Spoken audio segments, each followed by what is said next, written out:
vedare tinokuchingamidzai zvekare kune chimwe chirongwa pano paZim Facebook Secrets and Confessions.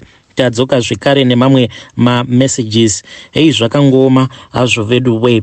Hanzi makadii zvenyu mukomanashi, ndinokumbirawo kuti munge muchindiposterawo nyaya yangu makavikawo chitupa changu. Inini ndiri musikana ane 25 years uye ndiri kuita kosi yangu papoli. Ndiri musikana akati atanga college life ndokubva ndazotanga kuwirirana this friend of mine. Ndichitanga kuwirirana naye ndainge ndichizvizivira ndega kuti iye she comes from a very rich family, and takabva tatotanga kutochinja hunhu. Neniwo ndakabva ndachinjwa bit by bit because kunyangwe vabereki vangu kuti vange vachindicontrola vainge vava kusakwanisa kundicontrola. Vakatanga vachandidzinga pamba, but vaiti kana vakandidzinga pamba ndaibva ndazoenda ndobva ndanogara zvangu nefriend yangu because she could afford to give me a living space. Vabereki vangu vainge vava kusandigona, ndainge ndava kungogara ndichinetsana naamai vangu zvekuti amai vakasvika panguva yekuchema neni kusvika pakuti iwewe handifungi kuti uri mwana wangu. I think kuti ndakachinjirwa mwana kuchipatara. Amai vangu chainge chichivachemedza mukoma ndechekuti inini mukomana wandainge ndichidanana naye, kana kuti ndingangoti dhara randainge ndichidanana naro vainge vari sugar daddy. Apa dhara iri ndainge ndichiridira mari chete. Saka ndaona kuti kunetsana naamai kwainge kwanyanyisa. Ndakazongogumisidzira ndatiza pamba ndikatanga kugara nesugar daddy iri. Takagara mukomanashi, so pakugarisana nesugar daddy murume uyu zvinhu hazvina kuzofamba mushe. Ndakabva ndatanga kurohwa for no particular reason at all. Iye ainge aine mamwe mastaira epabonde awo ainge achindimanikidza kuti ndinge ndichiita naye, aya anongorwadza. Most of the times aifarira kuita bonde neni paya paanenge achiona kutoti this time around ndaoma kusika rudzi kwangu. Aikwanisa kuita zvezvo zvekuti aindiomesa zviya zvekuti anenge achirova sika rudzi yangu kusvika yaoma, then painenge isisina lubrication paya ndipo paaibva azotanga manje kuita bonde neni. Inini ndaitiwo kana sikarudzi yangu ikasanyorovawo naturally ndaingoitwa zvakadaro, painful as it was, but ndo upenyu hwandainge ndava kutongoraramiswa nedhara iroro mukomanashi. So ndakabva ndati panapa it is far much better kuti ndinge ndichitiza. Ndakati ndatiza kudaro mukoma ndokubva ndamboenda ndikanogara neumwe muchindawo ainge achigara kune imwe race, but this guy ainge achitomborina kana future zvachose because kumba kwavo vanhu vekuti vanotongobvawo kumhuri inotambudzika. Saka ndakabva ndaona kuti panapa ndingaurawa nenzara everyday. Taingoseva sadza nemazai. Ndokubva ndazodzokera hangu kumba. Ndakati ndadzokera kumba ndainge ndava munhu kwaye manje, ndainge ndava kusanetsana naamai vangu. Ndakabva ndazopfimbwa zvekare nerimwe dhara iri ndakangosangana naro pandainge ndichienda kuchikoro, ndikabva ndatanga kudanana naro. So ndichidanana naro dhara iri ndainge ndichigara zvekare neumwe futi umwe muchinda because ndaipota ndichitiza padheni. Ndakazoti one day taenda nedhara iri kusleep over kumba kwake nekuti iye ainge asina mukadzi. Ndakaona kuti ainge akaremara padumbu pake apa mukoma painge paine bandage. Most of the times iye aiti paya kana tikada kutanga kuita romance tiri mumotikari make aibva angondi avoida asingadi kuti inini ndinge ndichimubata. Zvinhu zvekuti zvaigara zvichingondinetsa kuti why is it munhu uyu asingangodi kungobatwa paya panguva yeromance. Takazoti taenda kumba kwake for a sleep over mukoma, ndopa ndakabva ndaona kuti chinhu chandaiwanzokunzwa chiri padumbu rake rainge riri bandage. Paakazokurura sheti yake ainge akapfeka ndopa ndakabva ndaona kuti ane bandage iro riripo padumbu pake, anoita zvekurimonera obva azonoripina kumusana kwake uyu. So ndakazoti rimwe zuva mukoma tainge takarara, iye ainge akandiudza kuti kunyangwe tikafara sei handaifanira kuti ndinge ndichizotamba ndichimubata bandage rake. Then rimwe zuva takati taita bonde rere rekuti tega takanzwa kuti panapa it is just too much bonde ratainge taita.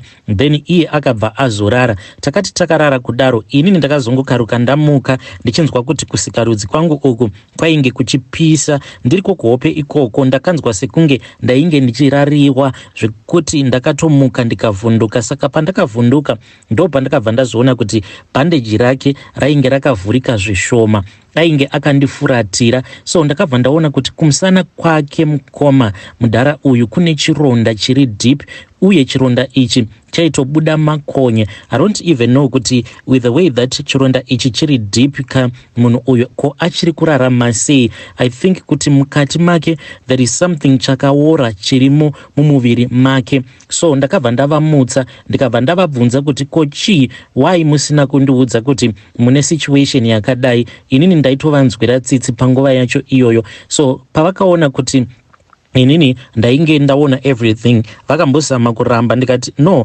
hamungarambizve, tarirai muone kuti makonye awa ari kutodonhera pamashitsi. Ndo pavakabva vaona kuti panapa yainge yava nguva yekuti vange vachindiudza chokwadi. Ndipo paakati ndakaenda wena kunoromba kuMozambique. Saka kuMozambique kuya ndakazoti ndichisvika kuya ndikabva ndanzi business rangu sezvo rainge ranyanyisa kudonha, rainge rava kunetsa kumutsidzira, zvandainge ndichingokwanisa kuita ndezvekuti ndaifanira kuchekeresa mudzimai wangu. Akati iye handina kuziva kuti mukadzi wangu iyewo ainge akagadzirwa nehama dzake mushure mekunge vaona kuti mwana wavo ainge afa zvisina tsarukano. Hanzi mukadzi wacho hama dzacho dzakabva dzaenda dzikanomwaya zviyo paguva rake. Zviyo izvi vakatongozvipihwawo neimwe n'anga yekuChipinge. Saka zviyo izvi vakazviitira kuti ange achizomuka chipoko, kana amuka chipoko ange achizorwidzana nemunhu uyo akamuuraya.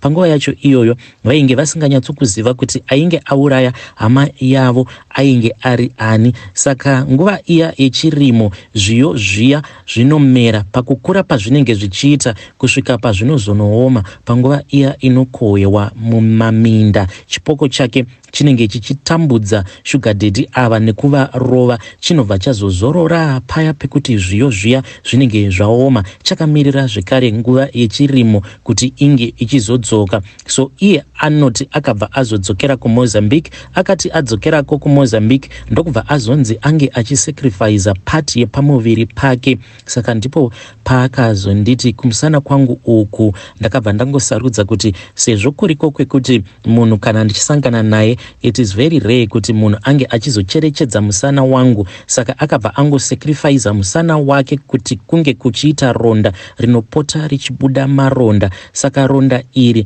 ndo rinomubatsira pese panenge pachiuya mukadzi wake achida kuuya kuzomurova. Chipoko chiya chinozoti kana chauya chikaona murume uyu achishungurudzwa achidyiwa nemakonye ari mupenyu kudaro, then chipoko chiya chinobva charegedza kumurova. Asi kana chikaona chikasvika chikaona ronda iri rakaoma, chinobva chatanga kumurova chichimubvunza kuti naiwe, naiwe, ko wakandiurayireiko naiwe.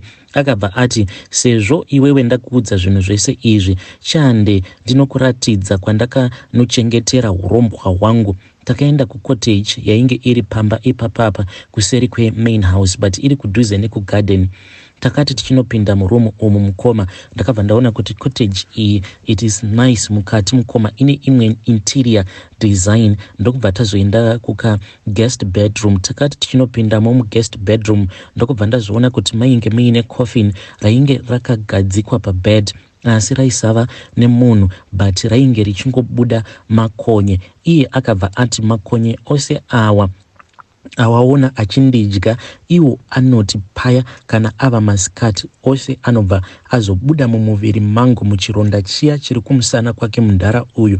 Obva adzokera, anofamba achidzokera achienda kucottage, obva anopinda mukofini imomo achimirira kuti zuva ringe richinyura. Zuva rikagara ranyura, then anobva abuda zvekare achidzoka kuzopinda muronda imomo achimudya. Iye akabva ati mari yose iyi yandiinayo baby, it is because of miko dzose idzi. Akabva anditi since iwewe ndakuudza secret iyi zvinoreva kuti ndatozvifumura kwauri, saka kuti kuti ndisafa ndinofanira kuti ndinge ndichienda newe kwandakanoromba kuMozambique. Mukoma Nashi ndakambotanga ndicharamba, but akabva anditi iwe kana ukaramba kuti ndinge ndichienda newe kuti unogezwa maziso ako, nekuti zvinhu zvose izvi zvawaona zvinokwanisa kuzokukanganisa, unokwanisa kutoita bofu. Last year ndipo pandakabva ndazobvuma ndokubva azondiendesa ikoko kuMozambique. Akandiendesa kuMozambique muri muna June. Saka ndakasvika ndikagezeswa nemvura. Kubva ipapo ndakabva ndatanga kuona mashandiro anoita zvikwambo zvemudhara uyu. Iye ane mabrothers ake maviri, mabrother ake awa maviri, 2 vanopenga. Mumwe wacho akaita zvekuti ange achipengera kuSouth Africa.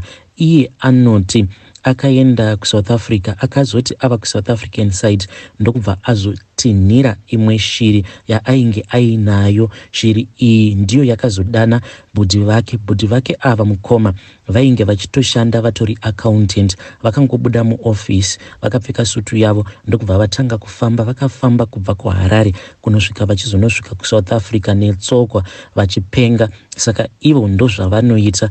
Umwe wacho brother yacho ndivo vari kuno kuZim. Saka kufamba kunoita bhudhi vacho avo variko kuJoni ikoko. It is because mudhara uyu ane matrack ake maviri. Matrack awa anoenda achinotora zvinhu kuDurban achizviunza kuZim kana kuti kuZambia. Saka track parinenge racrossa border richifamba ririko kuSouth Africa ikoko, then brother yake iya iyo iri kupengera kuJoni, iyo yaakasaidzira kuJoni, anenge achifamba achimhanya kuitira kuti risahijekwa maloads kana kuzoti risazosangana netsaona murodhi. Anozotozorora track iri rinongoti richingonocrossa border.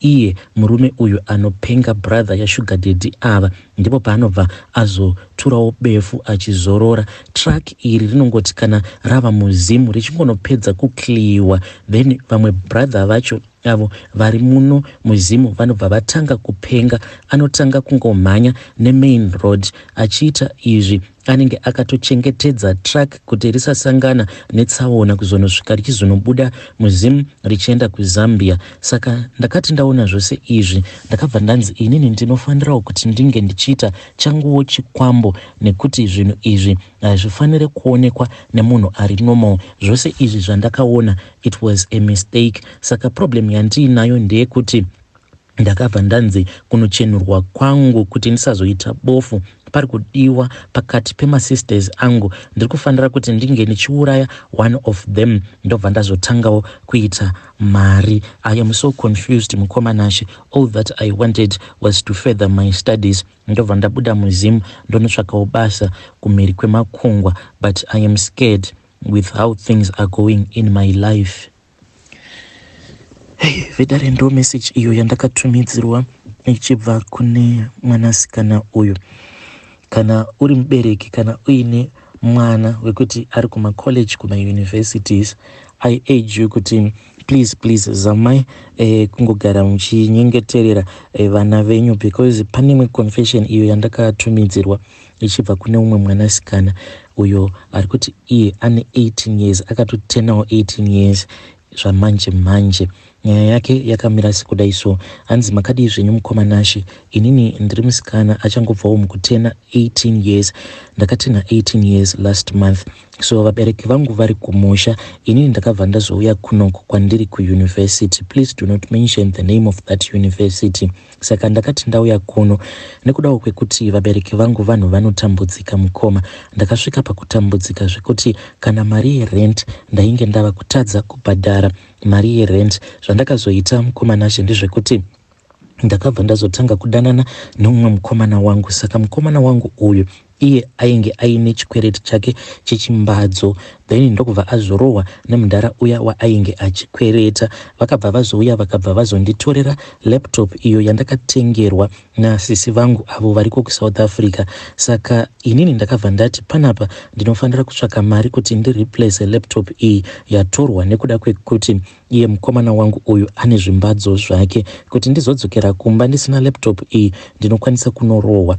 ndopandakabva ndazotanga kudanana noumwe mudhara uyu ndiye ainge ava kutoita take care of me. Chinondirwadza mukoma nacho ndechekuti mudhara uyu ndakangosangana naye for only 1 month ndokubva ndatoona kutoti something is wrong with me. Ndainge ndava kunzwa kupera simba mumajoints ende nzara dzangu idzi mukoma dzakasvika pakuita white zviya zvinotorakidza kutoti ropa mumuviri mangu rainge rava shoma. Saka chainge chava kundinetsa ndechekuti ndaiti pose pandinenge ndakagara ndaizoti kana ndasimuka paya then paibva pazosara pachinhuhwa zvekare paisara pakatota zvekuti ndakazotopedzisira ndava kupfeka pad pose pandinenge ndichienda kuchikoro kuitira kuti vanhu vasazviona kuti izvi ndo zviri kuitika kwandiri. Still mukoma Nashe ndakangoramba ndichingorwara. Mudhara uyu pandakatanga kurwara pane zvimwe zvaakangoita pandiri so mukoma because I was on my period. Ndokubva ndamuudza kuti please musauya nhasi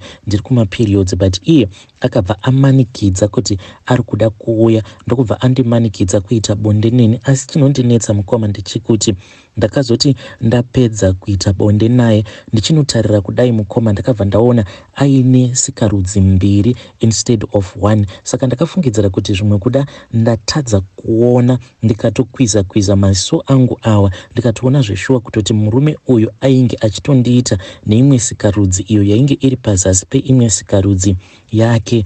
Pandakazoda kunyatso kucherechedza ndo pandakabva ndaita sekunge munhu arohwa nedzungu ndokubva ndabatwa nehope. Pandakamuka mudhara uyu ainge atodzokera kumba ndokubva andisira $400. Pandakazoda kutaura naye ainge ava kusabatika ndokuzotondiramba kwaakazondiita ikoko. Ndakazorwara mukoma Nashe, ndakangotanga ndichanzwa matonsils pauro pangu apa pachizvimba, then ndo pandakabva ndazoendeswa kuchipatara zvaizvezvi namama vakatoita zvekutoya kunoko vakabva vaenda neni kuchipatara. Ndakati ndaendako kuchipatara kuya then manesi ivo vakabva vati vari kususpekta kuti ndine syphilis kana kuti gonorrhea. Saka ndakabva ndapiwa mapirits andichiri kunwa zvinhu izvi mukoma, zvinhu zviri kutoitika kwandiri izvezvizvi. Saka pari zvino ndakapiwa 2 weeks dzangu hadzisati dzakwana. Ndiri kunzi ndiri kufanira kuti ndinge ndichidzoka kuchipatara after 2 weeks nekuti pavakanditesta HIV vari kuti ivo havasi kuziva kuti ndine chirwere here kana kuti handina chirwere. Vari kuti ivo vakabata results acho ari inconclusive. Ndinokumbirawo kuti mundibvunzirewo kune vadare renyu kuti zvinorevei kana munhu ukabatwa results ako achinzi ari inconclusive zvekare wobva wanzi une syphilis kana kuti gonorrhea. Havasi sure. Ndakangopiwa mapirits akasiyana. Hey, vedari ndo message iyo yandakatumidzirwa ichibva kune mwanasikana uyo. Please kana muine vana vanenge vachidzidza kuzvikoro zvinenge zviri kure nemi, please I beg you, zamai kuti munge muchinamatira vana venyu. Nyika yatava kurarama iyi inyika iri very dangerous, yakashata, especially nyaya idzi dzemablesa. Hey, kana usati wakasangana nazvo unokwanisa kuti it is just my stories. So mwanasikana uyu iye akanditumidzira picture racho iroro.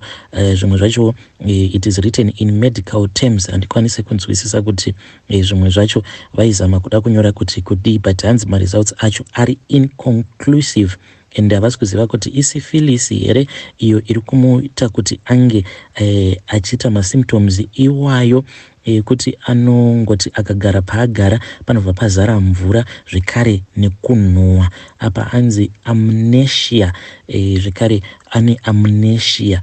Saka vakati ange achidzoka after 2 weeks. Zvose izvi zvakaitika mushure mekunge arara nashuga daddy vake ari kumaperiods kwake, then ariko kumaperiods ikoko paakazoda kunotarisa sikarudzi yemudhara uyu akabvaona kuti pazasi pesikarudzi yemudhara uyu painge pamera imwe zvekare, ndokubva atorambwa naye mudhara uyu. Please pray for your kids, pray for your family.